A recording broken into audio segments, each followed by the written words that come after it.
New South Wales Bicentennial Oral History Project. This is Jenny Salmon talking with Mr. Irwin Stier at Walcha, New South Wales, on the 8th of May 1987. Oh, Mr. Stier, could you tell me when you were born and where you were born? I was born on the 20th of August 1904, and I was born at my grandmother's place, Somervale, which is just the other side of Walcha. And what's your full name? Irwin Stanley. Irwin Stanley. I had one brother and one sister. And what were their names? There was Mary Hazel. She died. She was Mary Burgess, and then she married Jack Burgess. She died. My brother's still alive. He's William Andrew. He lives in town. And how old's he? He's 80, past 80. Going on for 81. And how did your grandfather come to Australia? Well, I don't know the boat that they came out on, but they came out somewhere in the 1850s, I think it was. And they landed at Port Stephens. And old grandfather said I don't know where they picked up the bullock wagon, but they came up to Walcha in a bullock wagon, them and their belongings. And he got a job in Pambla. He was a shepherd on Pambla. That's a big station, and it belonged to Fenwick's. And he was shepherd there for many years, and then they decided to cut up these big holdings, make settlement blocks out of them, and they gave my grandfather the pick of 580 acres, I think it was. They gave him the pick of that, and he took Cherrybank. That's the place where he built his house. Prior to that, he lived on Pambla in a hut down on Mainey's Creek. And my father and Aunt Emma Murchie, there was 3 of them born down there anyway in the hut, and then the others were born when they shifted up to Cherrybank. Did he talk much about his shepherding days? Can you tell me something about them? Yes, him and I used to work a lot with him, go around with him. I was more or less one of his pet boys, I suppose, and I used to poke around with him, and he used to tell me a lot of things. I can't remember them all now, He used to tell me how they most of the sheep, they built what they called a bower yard. And it was on this Cherrybank, the block that he selected. They built this bower yard, and he used to drive the sheep from there all round down Mainey's Creek and down towards Pambla. They had the grazing rights of about 30,000 acres, I think. And they used to, there was, as far as I can remember, there was three shepherds they had, and they all had a mob of sheep to look after. And old grandfather and he used to bring his back to this bower yard and shut them in there overnight. I know just where it was. It was still there. Like it was built out of trees. They dragged trees together, I suppose, with a bullock team or something. And they built this yard. It was about, it'd be an acre, I suppose, and they had it fenced in. And only had one gate on it, and that's where they used to shut the sheep for night so they wouldn't stray away. Were the dingoes bad at that stage? Well, I couldn't tell you that. I don't think that ever the dingoes were really bad close in round here. It'd be 20 miles from here to the dingo country. When you get down by the Absley Falls down that way, there's dingoes. I've never seen a dingo up about here anywhere. And why did they cut up the larger properties at that stage? What year was it? Well, I couldn't tell you exactly what year it was, but it must have been about the 1870s, I suppose, somewhere around that way, 70s, 80s. I don't just know why they cut them up, but they wanted closer settlement, I suppose. All the people that were coming here to live, they had to have somewhere to live, and I suppose they thought it'd be better if they had their own property. And so what about your father? and his brothers and sisters, what did they do? Well, Father, he worked on Cherry Bank. That was their property. They farmed it. They used to plough acres and acres there with 2 horses and a single furrow plough. They used to grow oats and potatoes. They used to grow a lot of oats. My grandmother, I've heard Dad say that she could reap an acre of oats a day with a reaping hook. And then they used to cut the crop with a scythe then, like loose hay, cut it all with the scythe. My old dad, he was good on the scythe. I've known him to mow 3 acres in a day with a scythe. But they weren't days like we have now. They used to start when it got light enough and knock off when it got too dark to see. And what did your father do for the rest of his life? Well, I bought the old grandfather, and I think my dad, he might have had a share too. I suppose he might have saved a few shillings, as they were in those days. And they bought Morgan's Gully then. He joined this Cherry Bank. They bought Morgan's Gully. It was 1,080 acres. They bought it from an old fella, Tom Dowd. He was one of the shepherds that used to be in your Pamela. And they bought this place from him. And Dad shifted down there then when he got married, and he carried on a bit of farming, and he used to run about, up to 1,100 sheep on this 1,080 acres in those days. And there was no super phosphate or anything there. And about a sheep to the acre was good country in those days. But when the old dad died, he left me the place. He had a place out in Stony Creek. There was 1,200 acres out there. He left that to me, and he left this 1,000 acres to my brother Billy down here. And he lived there for a long time, and he retired here last year. I think he built this house in town. He went in there to live then, and I eventually gave my place out there to my oldest boy, to Eric. And I bought another place. Then when Waterloo was sold, it was a big station. And when it was sold, I bought a block of it.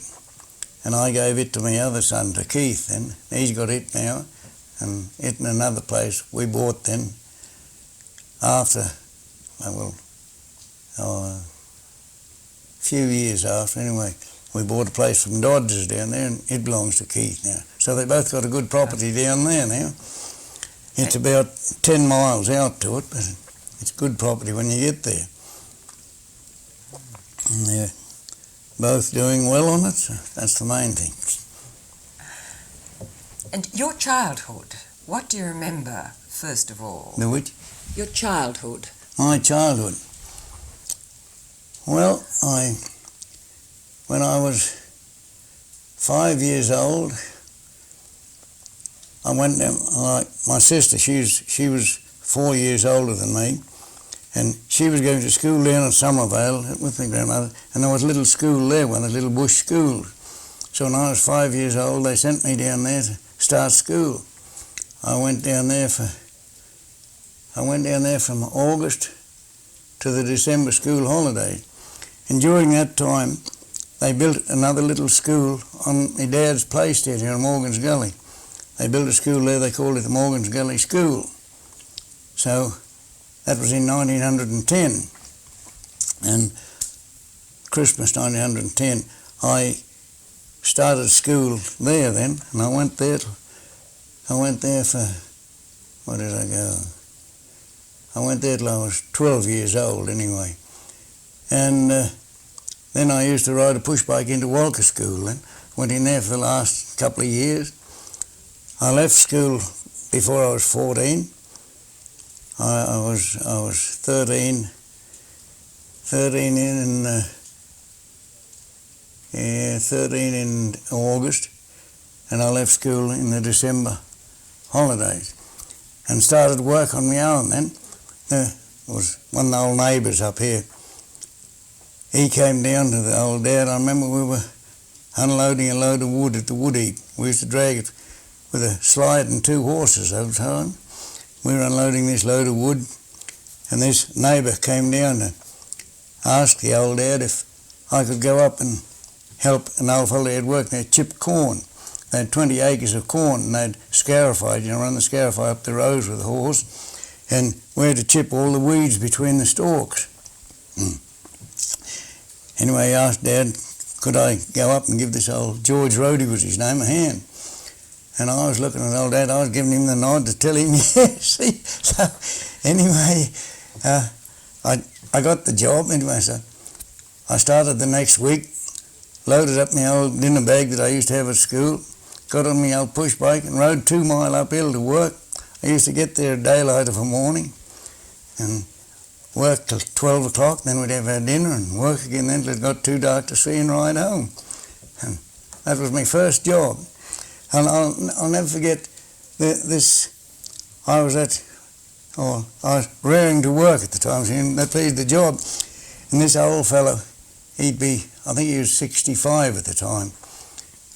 He was on the basic wage, which was 30 shillings a week then, those times. And I was on this 10 bob a week. So anyway, I started off. I'd go down one row and I'd be coming back up the next one. I'd meet this old fellow, he'd be halfway down his first row. Anyway, in the end we were there for 5 weeks. It took us 5 weeks to chip the 20 acres. And this Bill Green, the fellow that owned the corn, he could see what was going on. So when he come to pay us up, he gave me £5 instead of, it should only been £2.10, see, the 5 weeks, and he gave me £5. Well, I was that pleased I didn't know what to do with it. Yeah, so that was my first job.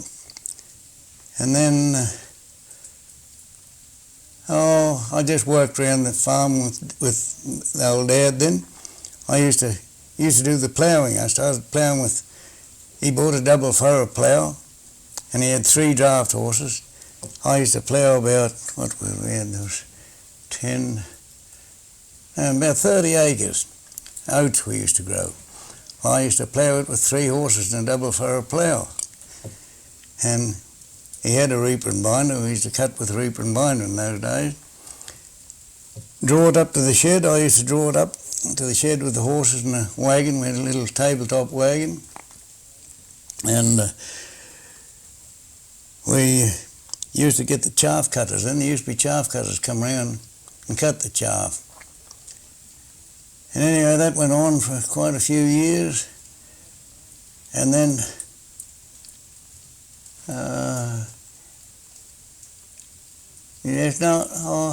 they bought the shearing machine here up at Cherrybank, the old grandfather's place. They bought Wolseley shearing machine and a steam engine. And you had to have a certificate in those days to drive a steam engine. So the old dad, they sent me to Sydney. I went down to Sydney when I was 17 years old. I went down there and anyway, I got my steam engine certificate and I came back then. And where did you have to go to get the certificate? Dalgetty's, down at Milton Point. Well, they were down there and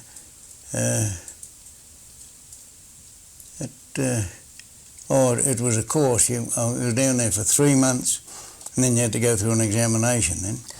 A practical course in maintenance? Yeah. Practice the engine and everything down there. And doing up hand pieces as well, like shearing machine hand pieces, the old Wolseley number 3 hand pieces. I had about 5 or 6 weeks out of the 3 months, I think, just doing up these hand pieces.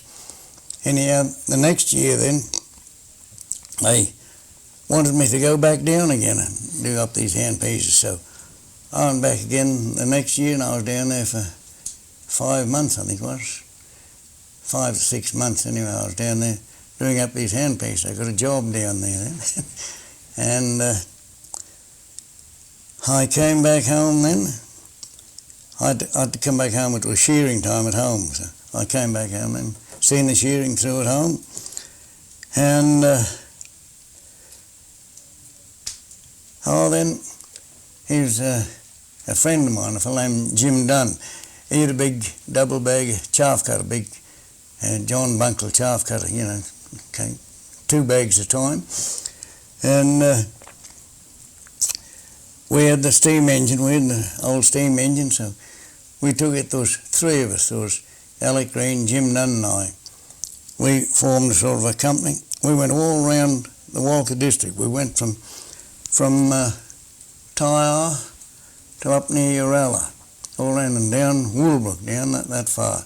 Cutting chaff, we cut 3 years we had it. We cut hundreds of tons of chaff. And in that area today there wouldn't be 5 ton of chaff cut where we used to cut. This was because everybody had to use horses. Yeah, there was no tractors about in those days. It was all horses, and everyone had horses. I had 8 beautiful draft horses here. I used to have 8 of my own, and I used to break in quite a few for other people. Can you tell me about your work with the horses before we go on?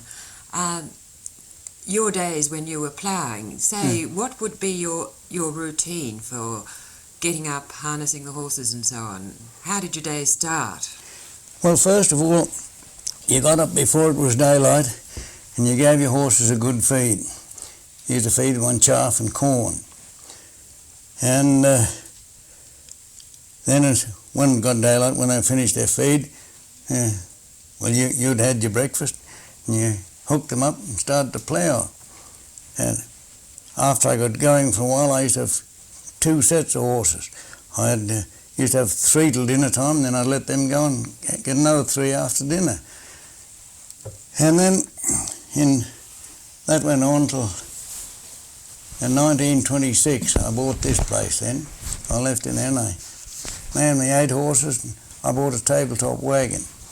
And I came up here then on my own in 1926. And I used to farm this place here. I used to plough a lot here.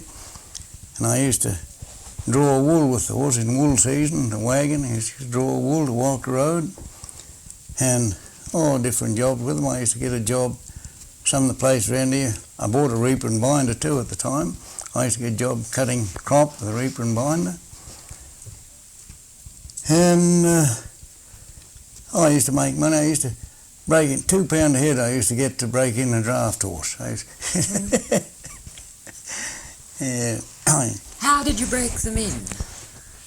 Oh, well, you get them in the yard first, and you rope around their neck, and you learn them to mouth then, so you can turn them around and all that sort of thing. Put them in the team then with others in the middle somewhere where they can't hurt anything. It's interesting. I was very fond of horses. Loved them. Did you ever have any problems with them? No, not much. Not out of the way. I only had one that ever beat me, one that I couldn't break in. It belonged to Billy Ellis. He used to own Waterloo Station. He had this big Bay Mary one me draft. She was a wild thing. He used to kick. She kicked, she'd break the spreaders in the back of the chain and all that sort of thing. I kept her for about a fortnight and I got sick of her, so I took her back and turned her out in his paddock and told him she was no good. That's the only one that ever beat me. And I broke in up to 12 a year, I suppose, when we used to have the wagon days and the chaff cutting and that. How many horses would pull the wagon? Well, 8. I used to have 8 in mine. And the fellow, Jim Dunn, the fellow, the mate that was with me, he used to have 10. He had a bit bigger wagon than I did. I used to take 32 bales of wool on mine, and he used to take 38 on his. He had 10 horses, and I only had 8. How long would it take you to get to Walcha Road Station? Oh, well, we were drawing from Europamla, and I'll tell you, we were drawing from Europamla, and we'd be camped at Mainish Creek the night. We'd get up, we'd be ready to start soon after daylight. We'd go down to Europamla, load the 2 wagons. We'd head off for Walcha Road. We'd get out. Sometimes we'd get right to Walcha Road. We used to camp on the flat Walcha Road. Another time we used to camp at the 8 mile before we go down the hill. We'd camp there then, and we'd unload, and we'd get back in the night, and that'd go on. Yeah. How did you load the wagons? Oh, they just roll the bales out of the shed. They have a sort of a stage, what they call a wool stage. Roll the bales out on there, tip them down on the wagon, and then you roll them with your wool hook. You put them in place on the wagon, and then rope it down and tie it on with twitch sticks, what they call it. You just twitch the ropes to get them tight. And yes, I never ever lost a load of wool. I have seen loads tip off. And The roads wouldn't have been too good. oh no, there was no bitumen or anything then, you know, no bitumen road now. No, there was no good roads about then. All gravel roads. And before you went away to Sydney, and before they got the mechanical, the steam engine and the hand shears, the mechanical shears, what was hand shearing like? Did you ever do it?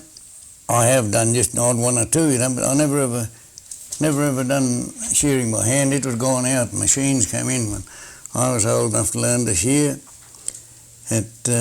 My old dad, he was a good hand shearer. He used to go away shearing, and then, but I've never shorn more than, I think, about a dozen in a day is the most ever I shore with the shears. Maybe rams or something that you'd miss at shearing time or something.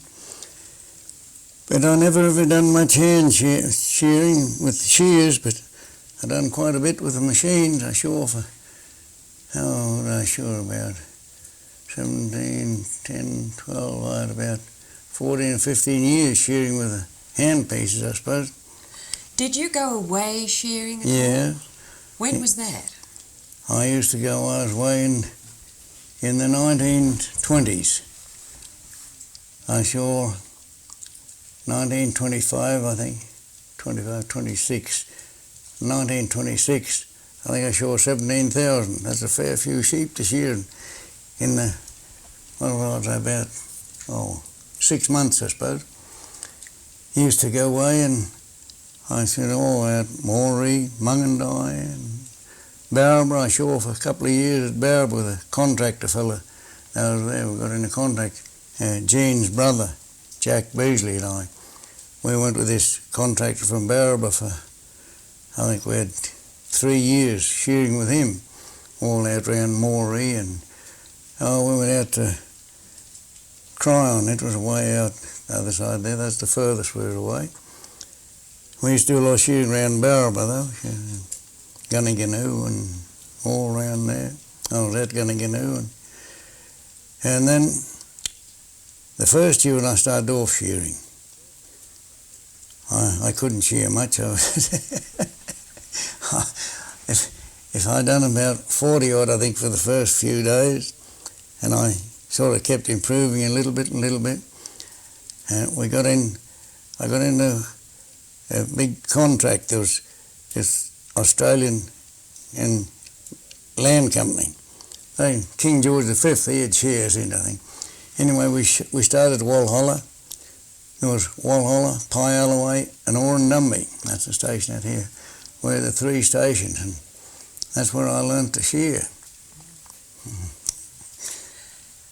What was the life like in a shearing team like that? Can you tell me about all that? Pretty rough to what it is today. Went to Walcha, there was a sheaf of wheat laying on your bed. You had a board bed along the wall, like little board tables all along the wall, and there'd be a sheaf of wheat on there. You spread that on, threw your blanket on it, and then some of them were lucky enough to have a bit of a bed tick they'd put on top. But those days I just had a blanket on top of mine.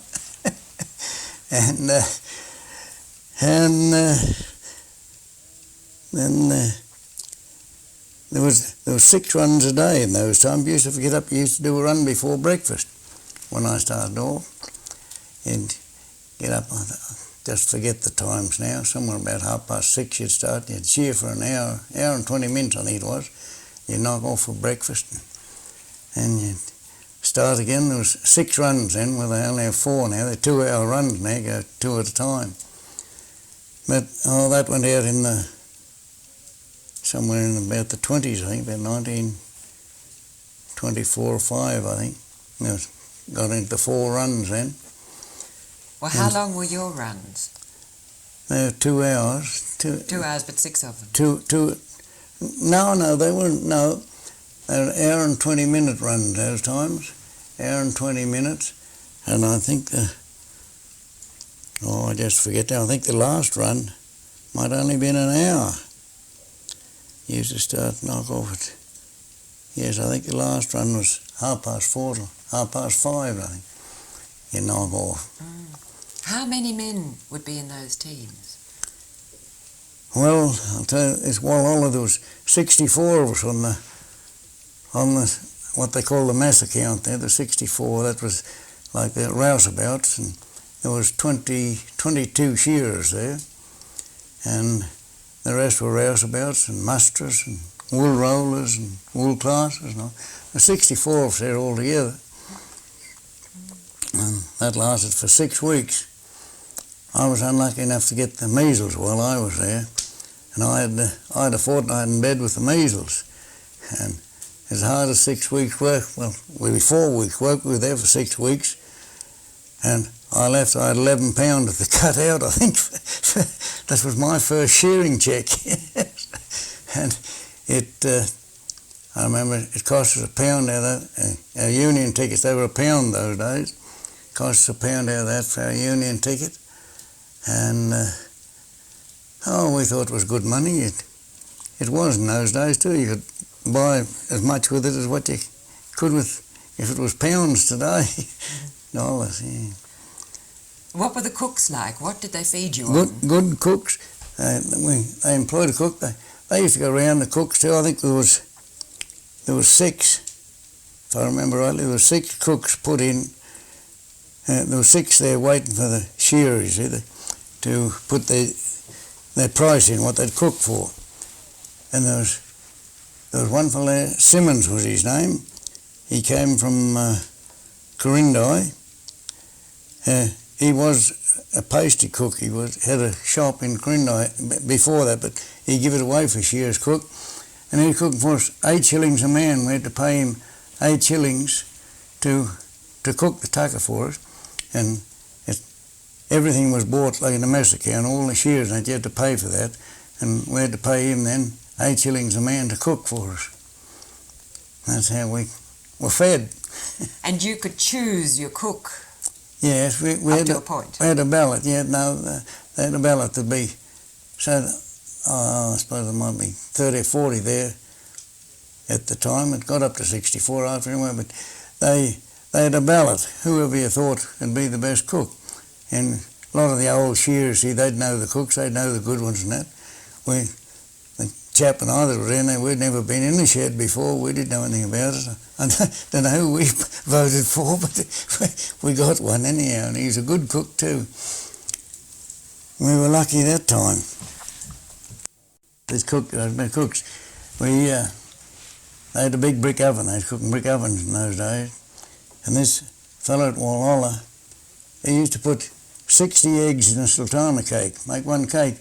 There was 60 eggs used to go into it, and he used to make 2 slabs of cake.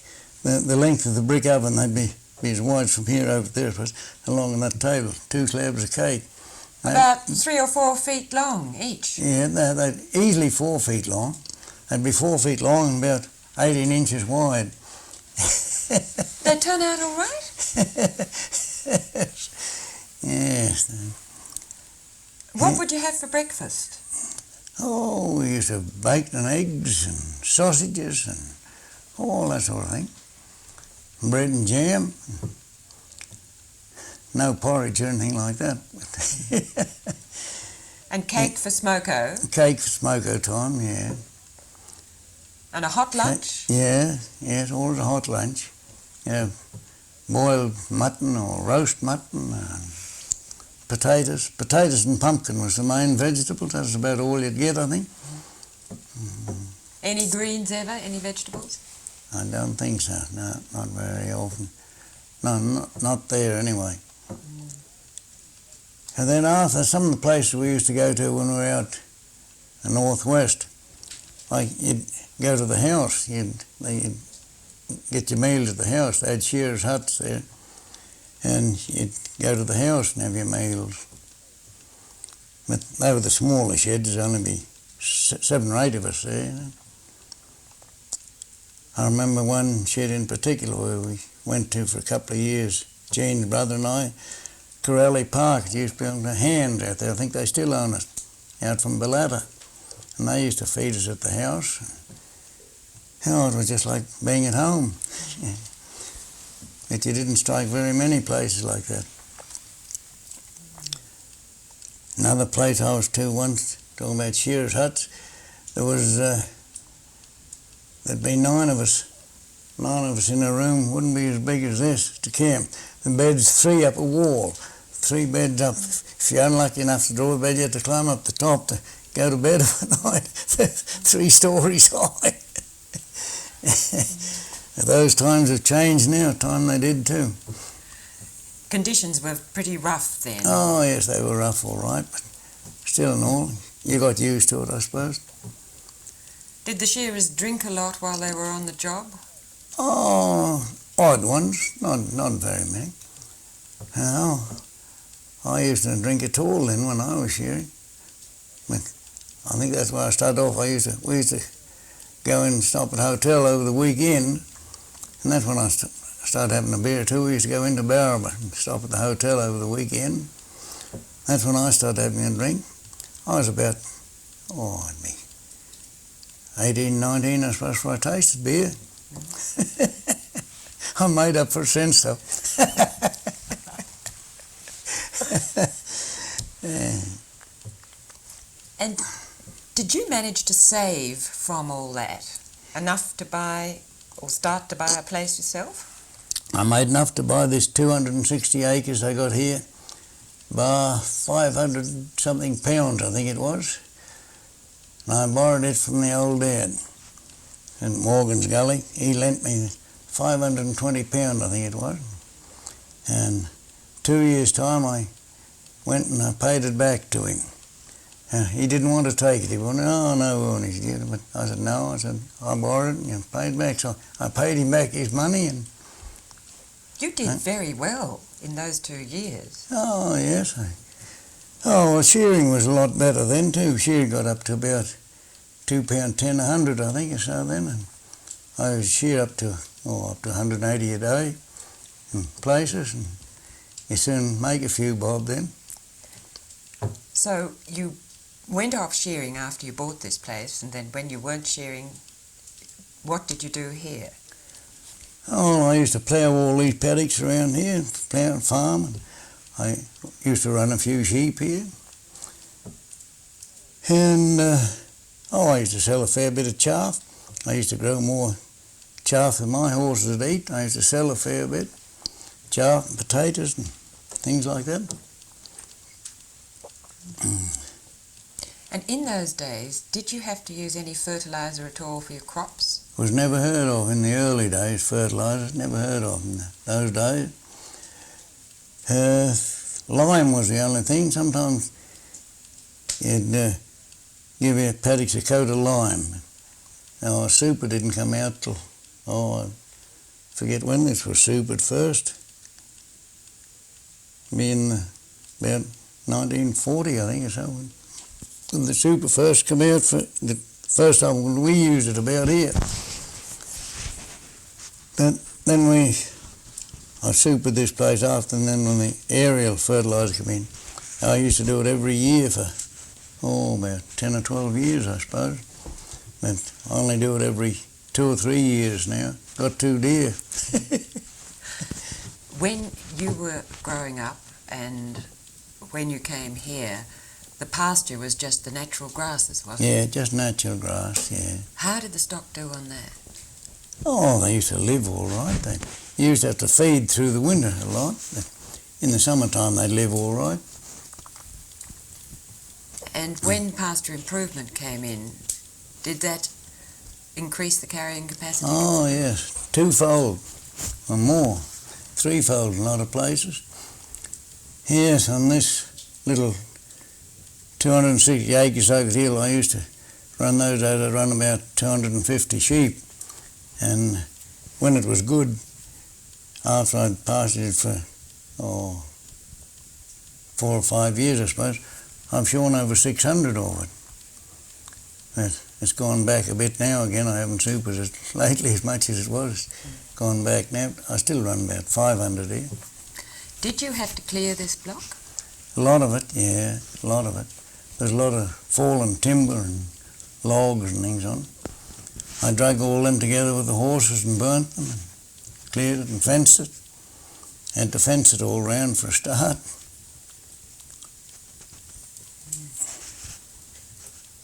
What was the state of the wildlife at that stage, the bird life? Was it very different from today? Not very much different. There used to be a lot more cockatoos about then time than what there is now. They used to get in and eat the corn and that sort of thing. There's not many of them there. All there is still a few around here. But in the bush, I think there might have been a few more birds than what there is now in those days. Of course, there's more timber in that now than what there is about now. And what about possums and native cats? Possums, there's still a lot of possums about here, still dozens of them. There's one, he'd be up on the roof here now, one camps on the roof here now. And native cats, I got the last one here about last year. I'll show you skin after, I think. Down in the chook yard. I went down one morning, there was a couple of chooks had their heads eat off, and I seen feathers about the yard, and the fowls are all up near the fences, none in the shed. I walked in the shed and I could see him sitting behind a box there where they lay. So I come up and I got the rifle, I went down and I shot him. That's the last native cat I've seen about here. Well, the first one I'd seen for, I think I was about 15 or 16 when I seen the last one before this one. So there's not very many about. Few odd tiger cats out Stony Creek, the place out there. We used to often catch a tiger cat out there in the rabbit traps when they set traps for rabbits. What are they? A rabbit. Tiger cat? Tiger cat. Oh, they're a big, they're a wild cat. They're a lot bigger than the native cats. They're big fellow. They kill fowls and rabbits and all that. They're a lot bigger cat than the native cat. Got a head on them like a tiger. That's why they call tiger cats, I suppose. What colour? Oh, they were yellow, browny yellowy colour. Yeah. And are they natives or are they domestic cats gone wild? Oh, I think they've been about as long as ever I can remember. Yeah, I think they must have been here, I think. What size are they? Hmm? How big are they? Oh, a tiger cat, he'd be full of that high. What? But a native cat, he's only a little low spotted fella. The tiger cat's a bit bigger than an ordinary cat. Yeah, about the size of an ordinary cat. So a good big ordinary cat, the tiger cat will grow to. They're a very savage cat, the tiger cats. They killed a lot of rabbits in their time. They were done good that way.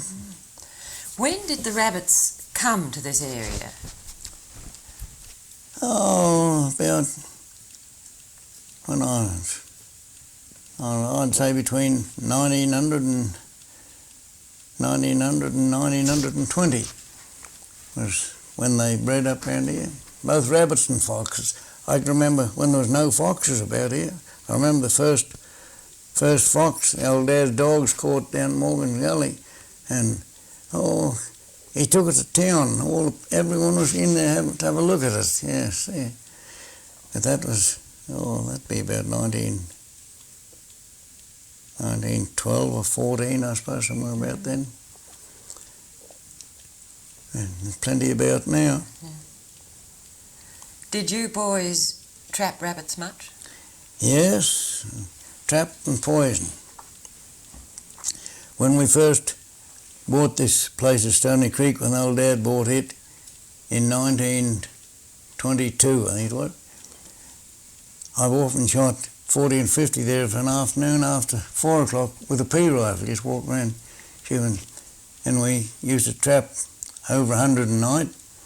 And then I got onto poison, and another fella used to poison them with thistle roots. We've got up to 600 a night poison them with thistle roots. We'd go around, pick them up, throw them in heaps, and go around and skin them then. Used to get 18 pence a pound for the skins. How would you poison them with the thistle roots? Dig up the thistle roots and then apply the poison? Dig up the thistle roots first and wash them well, then cut them up in little squares. And you had a lot of decoys. I used to put essence of vanilla and all sorts of things on them, and sugar and all that. Put them out dry and then mix the strychnine. Then you had to powder the strychnine up and mix them all through the strychnine. Put on them while they were damp. After you put on them while they were damp and let dry into them. It's a bit of an art poisoning rabbits, but we got the myxomatosis in them then, that cleaned them up. I've never seen a rabbit on this place for 20 years, I suppose, since I've seen a rabbit here. An odd hair about, more foxes than anything else now. And did the rabbits do a tremendous amount of pasture damage? Oh, yes, they spoilt a lot of good country rabbits. They burrow and scratch it all up, They eat only the best, all the good green grass. And they used to decrease the carrying capacity of land, there's no doubt about that. This 1,200 acres we had out there at Stony Creek, we used to run, I used to run about 1,000 sheep on it. And often in the winter you had to feed them through the winter then. That was mainly due to rabbits. We got the rabbits off it then and supered it, aerial super. And I was carrying 2.5, 3 sheep to the acre now, the boys are running on it. It makes a big difference. This was an area where you didn't really have to worry about water at all. Did you ever have any bad droughts? Yes, water, that's the main fault with this place. There's not a spring or a gully or anything on it with water. The only water here is the dams I made. And I got 2 bores, one out here and one down in the paddock there. That's the only water we've got, but there's no permanent water on it at all. I was lucky with the bores. I got a good bore here right beside the garden out here. It supplies the house like with water, septic and all that sort of thing, in the garden and all that, with water. And the other one down in the paddock, in the drought a few years ago, I had to water all the stock out of it. I used to have to fill troughs for them every morning.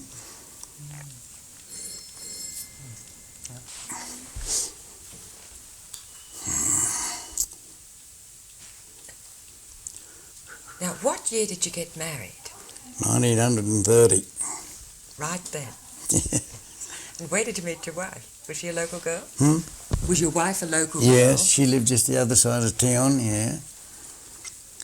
Yes, I used to work for her father. When I was a young fellow, the horse, used to sink dams with horses and scoops. I worked for him for a few weeks, scooping out dams. And had you built the house here at that stage? Did you build this house? Some of it, yeah. There was this part. There was 3 rooms. There was this one, the next room, and the laundry out here. 3 or 4 rooms was here when I came in. I just added on to it then. Yeah, so I had a fella come and help me. There was 2 of us. We built from there down, all the hall part then. 3 bedrooms and a bathroom and all that. But it's beginning to go now, the old house. She's getting done. I think it'll see me out though.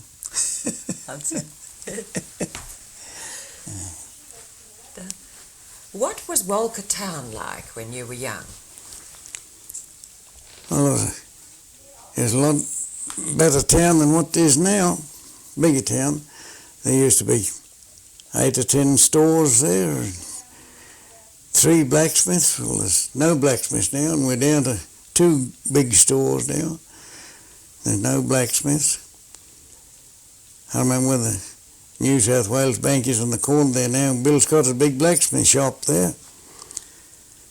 And, it's gone back. There used to be 2 flour mills, a butter factory. All that. It's all gone now.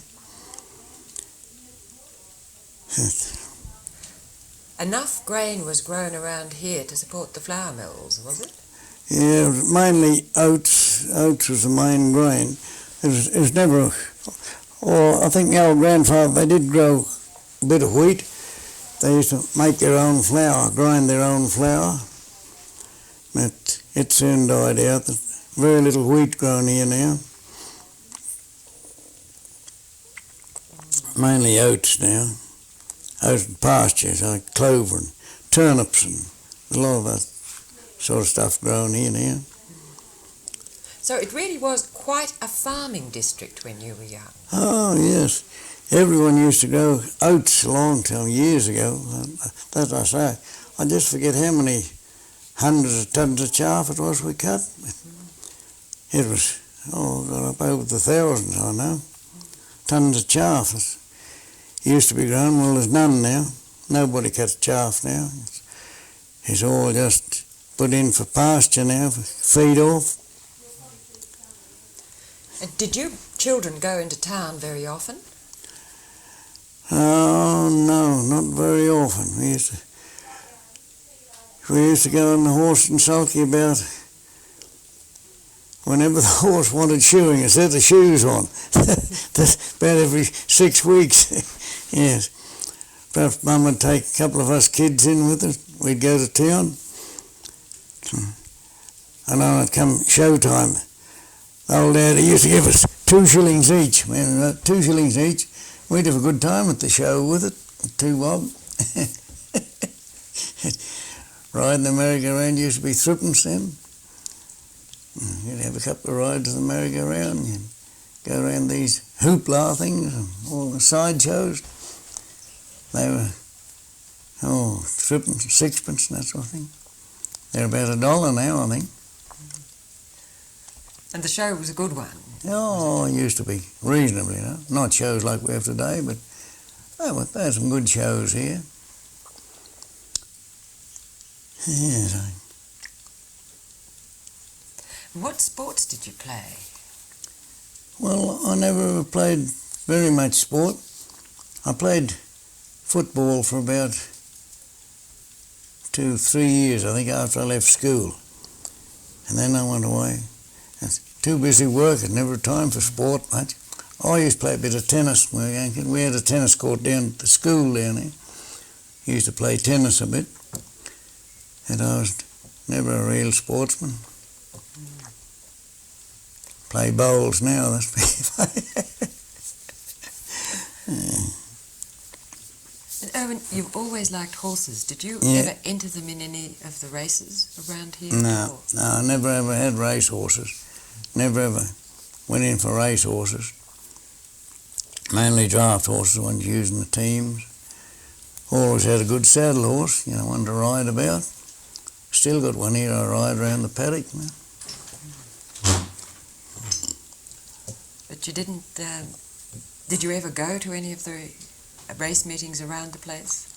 Oh, yes. I'm a life member of the jockey club here, yeah. When did you start? I was their gatekeeper for about 20 odd years anyhow. I was gatekeeper for the races, and when I retired they made me life member then. I got a few life memberships. What are they? Well, I got the jockey club and the rodeo, the Walcha P&A, life member Sydney Royal, RAS. I worked there for 40 odd years down in Sydney, and a member of the Masonic Club in Sydney, the Masonic Lodge in here, the bowling club in here. Few life memberships. When did you start working for the Royal Easter Show in Sydney? About 1900 and... When was the war? 39, 38? About 1938, I think. Mm. One year they didn't have a show, one year in wartime. There wasn't any Sydney show. I think I put in about 44 years, I think I put in down there. Mm. I used to do the wool first, like from up here, used to put it in their wool exhibit. And we used to build it. It wasn't where it is now in Sydney, it was another pavilion they had up there. You used to have to climb away up and put the wool up in the roof in little boxes and all that thing. It was a lot harder work then than what it is now to do it up.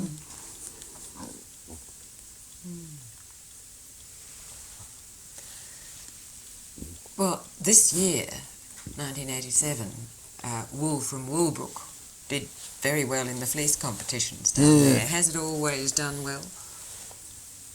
Yes, there's always been a little bit of wool from around Woolbrook, but it's mainly up round here, around, well, I suppose the best wool country here is out on the northern side.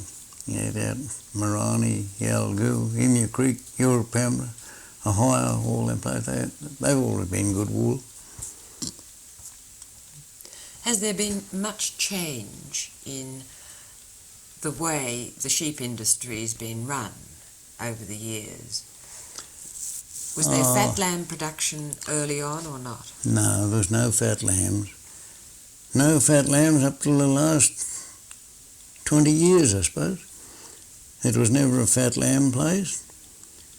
The wool's improved a lot to what it used to be, especially the fine wool. And the sheep, they've improved. They're better types of sheep now than what they used to be. Used to be a lot of little hard, wrinkly fellas about here one time.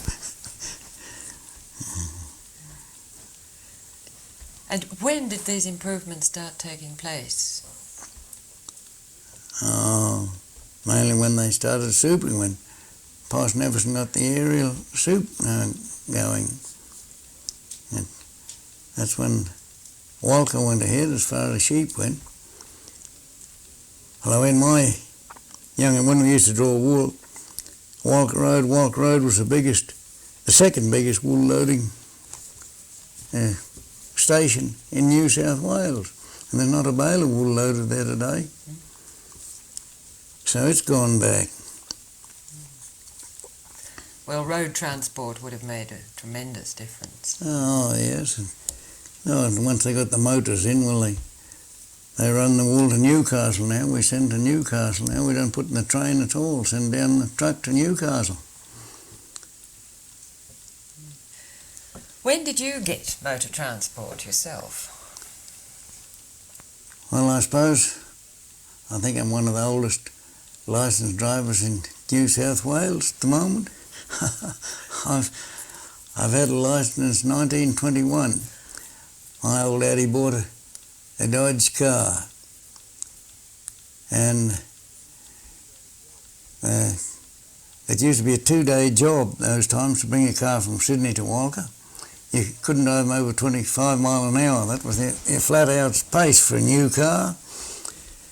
Anyway, he bought this car, and I went down with Cleve Gibson. He used to be in Bowden's garage in here. I went down with him. He was going to learn me to drive it on the way home, coming down to Muswellbrook. So anyway, this fella from Sydney, he brought the car up to Muswellbrook, and he told Cleve that Cleve was getting a truck at the time, a truck to take the mail to Walcha Road.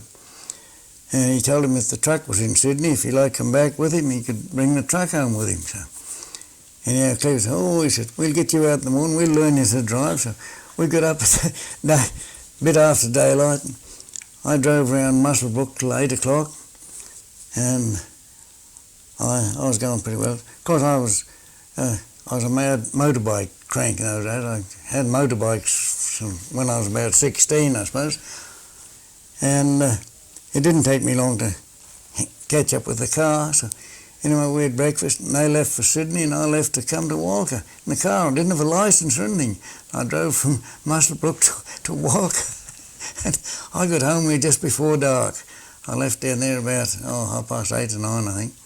They told me not to drive fast and give me all the instructions what to do. So anyway, I got home. And I went in the next day and got my licence. Drove the car in, took her up to the police station, said I come to get my licence. That was on the 18th of April, 1921, I think it was. And I've had a licence ever since. What was the first car you owned? Oh, I had a big... a six-cylinder Chev.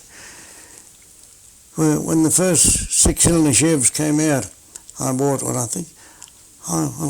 I reckon I liked it as well as any car ever I had. I've had quite a few. I've had station wagon and a couple of Dodge cars and Valiant. And now I'm down to, what was the one? Yes, I know Valiant. I got good service out of it. I did for 12 years, I think I drove it. And what else I have? Oh, and single-seater one. I started off with a single-seater one when I started courting Jane. I thought of the motorbikes, which she didn't like motorbikes. I thought I'd buy a car. I put my motorbike in, I got a single-seater Dodge car. Had no side curtains or anything. I remember when we used to go out to a dance that of a night, I used to put chaff bags along the sides for side curtains to keep the cold out. Be pretty cold here.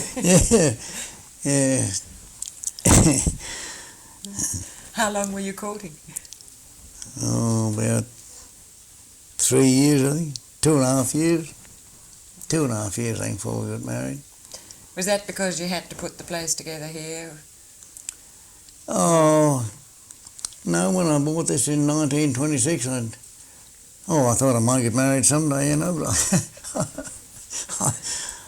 I didn't have a girl at the time or anything like that. But anyway, I couldn't tell you my whole life history.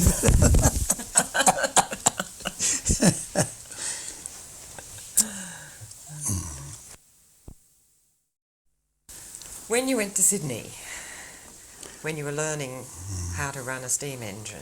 I'd never been to Sydney before. I landed down and there was, he was a cousin of my mother's. He was to meet me at Central Station. He lived in Sydney. He used to meet me at Central Station. And I got down there and there was no sign of him. And I landed out and I didn't know what to do, where to go. So, anyway, I sat on the station there for about, must be nearly half an hour, I suppose. Anyway, at last I seen him coming. I was never as pleased to see anyone in my life. I was nearly going to stop on the train and come back to Walker Road. Did you stay with him the whole time? No. I was boarding at a terrace of houses in Cleveland Street. I was there twice. When I went on back the next year, I wrote down there and I got back into the same place again. I had a mate down. Well, we turned out to be mates in the end. He was a tram driver. We were camped in one room in this place. I used to go out. That's how I learnt Sydney. I used to go out with a weekend and just sit in the front of the tram and ride with him all day. I got around all around Sydney.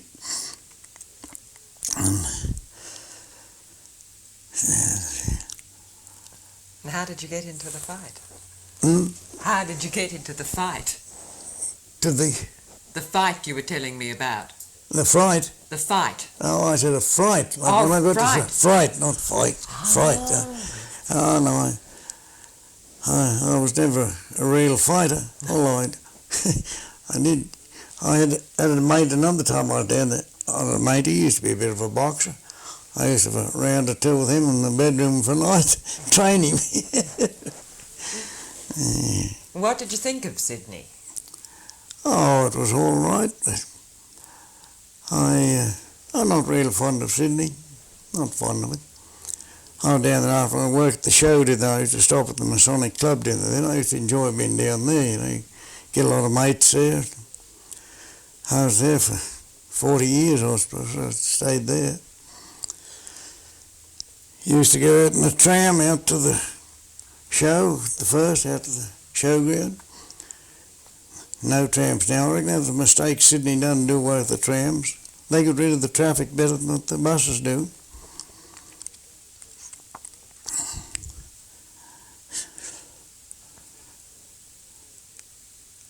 But there's bigger crowds now too, I suppose, than what there used to be in those days.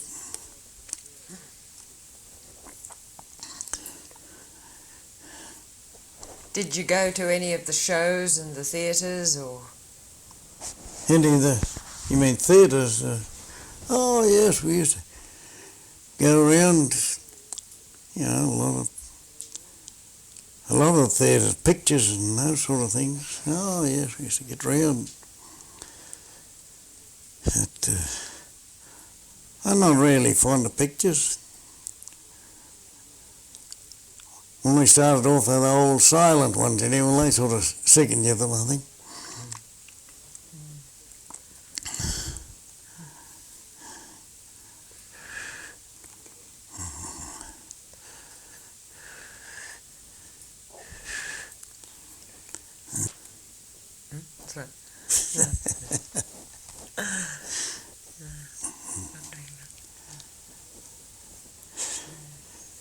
So you're always happy to come back to Walcha? Oh, yeah.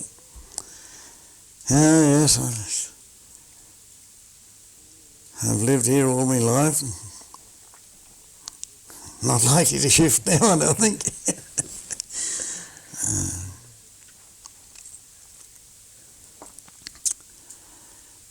So I don't like town life.